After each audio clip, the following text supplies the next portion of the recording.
잠언 24장 15절 악한 자의 자여 의인의 집을 엿보지 말며 그가 쉬는 초소를 헐지 말지니라. 대저 의인은 7번 넘어질지라도 다시 일어나려니와 악인은 재앙으로 말미암아 엎드러지느니라. 내 원수가 넘어질 때 즐거워하지 말며 그가 엎드러질 때 마음에 기뻐하지 말라. 여호와께서 이것을 보시고 기뻐하지 아니하사 그의 진노를 그에게 옮기실까 두려우니라. 너는 행악자들로 말미암아 분을 품지 말며 악인의 형통함을 부러워하지 말라. 대저 행악자는 장래가 없겠고 악인의 등불은 꺼지리라. 내 아들아, 여호와와 왕을 경외하고 반역자와 더불어 사귀지 말라. 대저 그들의 재앙은 속히 임하리니 그 둘의 멸망을 누가 알랴. 악인이 형통하는 세상에서 하나님께서 잠언서 기자를 통해서 솔로몬을 통해서 저와 여러분들에게 주는 교훈, 악인의 형통함을 부러워하지 말아라는 이야기입니다. 지금 대한민국은 지구촌 어디를 가도 대한민국 사람들은 근면하고 성실하고 정직하고 가게 열심히 일하는 사람이라고 알려져 있습니다. 그래서 전 세계 유례 없이 전쟁의 폐허를 겪고 중진국의 그 위기를 극복하고 선진국이 되었습니다. 확실히 우리나라는 선진국 반열에 들어간 것만큼은 확실합니다. 어떻게 이런 위대한 일이 있었을까? 수많은 국가의 리더들이 우리나라를 보고 부러워합니다. 대한민국의 성공의 비결, 성취의 비결이 뭘까? 실제로 2차 대전이 끝나고 식민 지배를 받았던 수많은 나라들 중에 전쟁의 피해국 중에 유일하게 선진국에 든 나라가 우리나라입니다. 그런데 지금부터 130년 전, 120년 전 우리나라는 어땠을까요?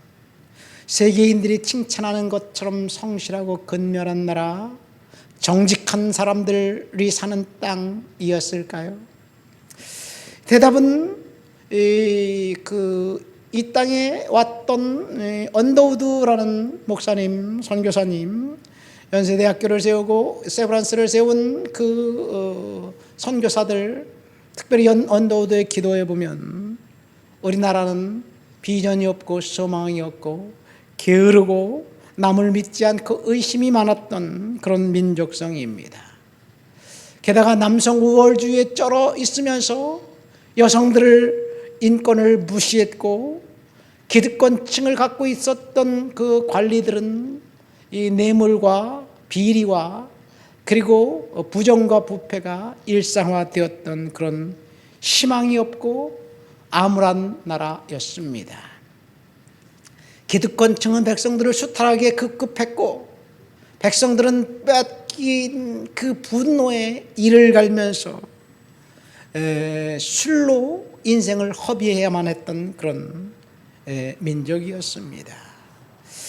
당시 이 땅에 찾아왔던 외국인들의 눈에 비친 우리의 모습은 언더우드의 기도에 보면 우리 조상들은 인습에 찌들어 있었고 가난과 어둠이 이 땅을 지배하고 있었습니다. 술과 도박으로 가정이 파탄나 있었고 도덕은 실종되어 있었습니다. 이것이 우리 민족의 모습이었습니다. 그런데 어쩌면 우리나라 5천년 역사, 반만년 역사를 이야기하면서 지금처럼 잘 살고 지금처럼 민주주의가 이제 확립되고 지금처럼 사람들의 목소리가 커진 세상이 없었는데 어쩌면 지금 우리나라는 이 위기를 극복하지 않으면 다시 과거로 돌아갈 수밖에 없는 그런 상황이 아닌가 생각됩니다.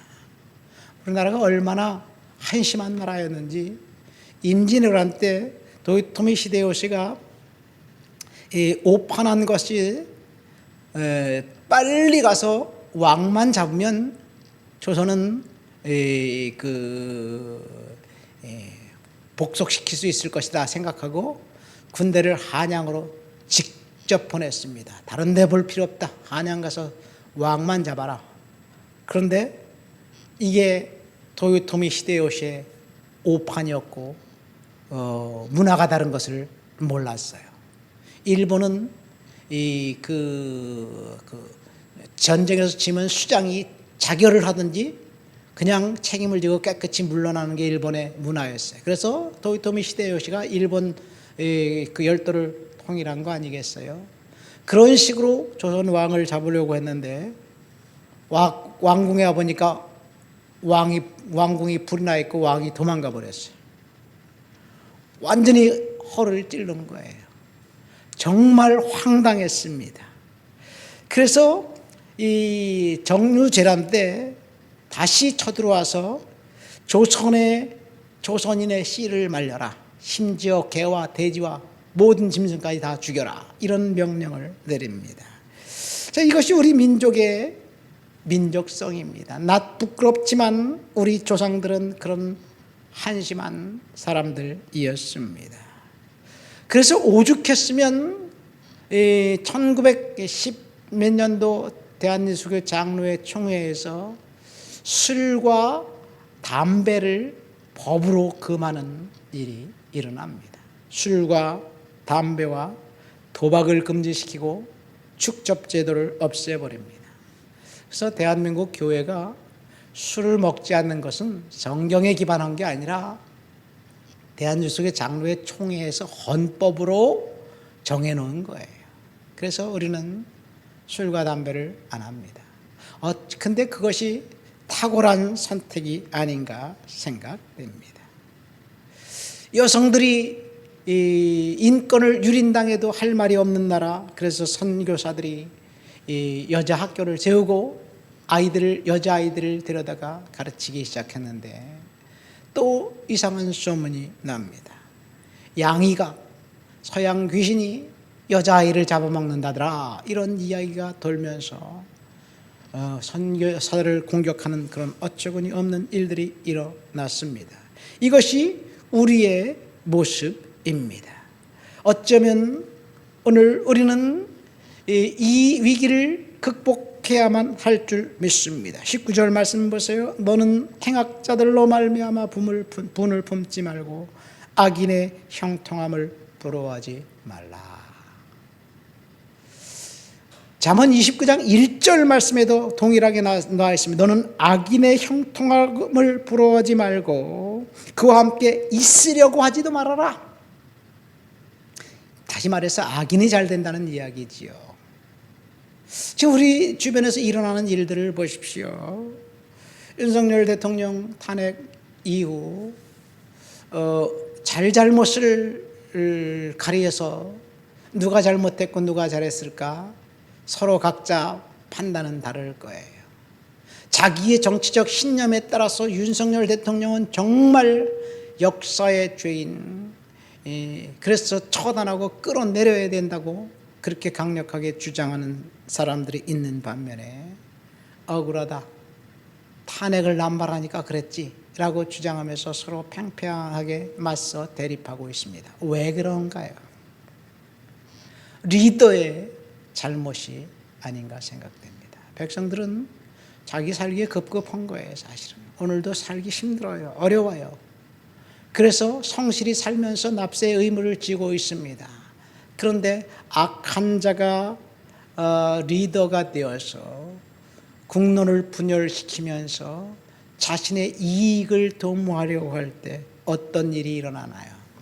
어쩌면 마지막 하나님께서 우리 민족에게 준 기회가 아닌가 생각됩니다. 악인들의 형통함을 오늘 본문 말씀 20절 말씀 보세요. 뭐라고 이야기합니까?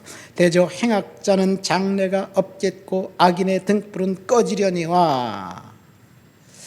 행악자들을 하나님이 심판하신다는 이야기입니다. 하나님이 심판하시려고 이런 일이 일어나지 않았는가 생각됩니다. 상대적으로 깨끗하다고 생각했던 그 좌파의 지식인들, 우리는 조국 사태를 통해서 그들이 결코 깨끗하지 않다, 옛날 훈구파처럼 다시 이 훈구파와 살인의 대립처럼 깨끗한 줄 알았더니 그들이 오히려 썩어 있었다라는 역사적 교훈이 오늘날도 동일하지 않은가 생각됩니다. 중요한 것은 하나님이 주관하고 계신다는 이야기예요. 악인이 형통하고 의인이 고난받은 세상처럼 보이지만 그래도 역사의 주관자는 하나님입니다. 그래서 하나님이 뭐라고 이야기하십니까? 원수가 넘어질 때 기뻐하는 자에게 하나님이 진노하신다. 행악자의 등불을 끄시겠다. 하나님이 심판하시겠다는 이야기입니다. 악인이 잘 되는 것 하나님이 잠시 허락하신 섭리 가운데 있는 거예요. 우리는 하나님 앞에서 믿음을 갖고 살아야 될 줄 믿습니다. 의인은 7번 넘어져도 반드시 일어날 것이고 악인이 형통할지라도 망하게 된다는 것이 오늘 본문 16절에 이야기합니다. 그래서 원수가 넘어질 때 기뻐하지 말아라. 악한 자들의 심판은 하나님의 몫이지 우리가 할 일이 아니다라는 이야기예요. 그러면서 여호와를 경외하고 반역자와 사귀지 말라는 말씀. 우리는 하나님 앞에 이 말씀을 생각하면서 우리가 의인의 편에 서서 믿음으로 살아가야 될 줄 믿습니다. 이 세상은 악인이 형통하는 것 같은 세상이지만 그들을 부러워하지 말고 결코 사귀지 말라고. 의인은 일어나고 악인은 반드시 하나님께서 심판하실 것이라는 사실을 믿으시고 국가 민족을 위해서 기도하고 우리의 삶을 하나님 앞에서 돌아보면서 믿음으로 살게 되시기를 예수님 이름으로 축원드립니다. 하나님 아버지 감사합니다.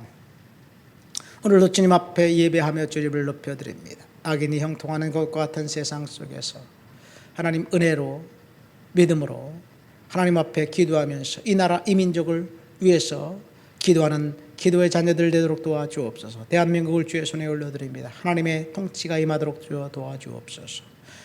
하나님을 믿는 하나님의 백성들이 하나님을 경외함으로 이 땅을 믿음으로 변화시키도록 주여 역사해 주옵소서. 예수님의 이름으로 기도합니다. 아멘.